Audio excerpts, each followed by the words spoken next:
Momen Luna Maya satu panggung dengan Ariel Noah di Prospfest 2022.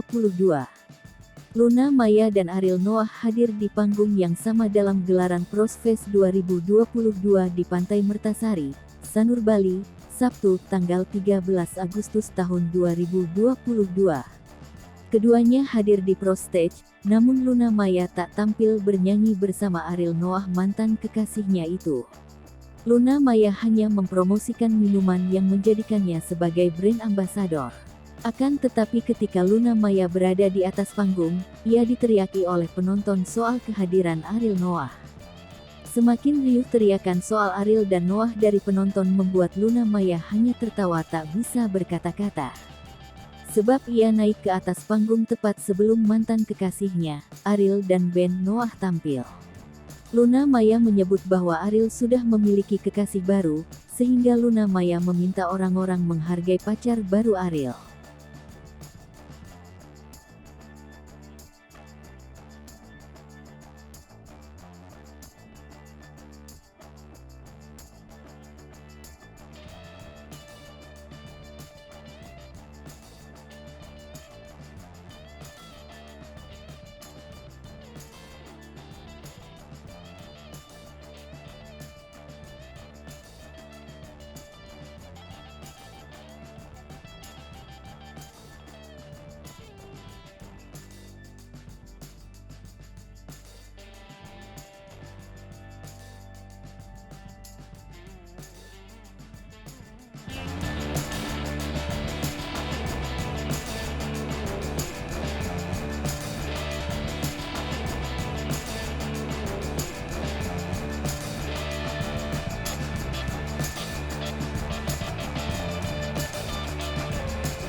Hai pemirsa Sri Popo TV, jangan lupa komen, like, dan subscribe, serta tonton terus berita-berita terupdate lainnya ya.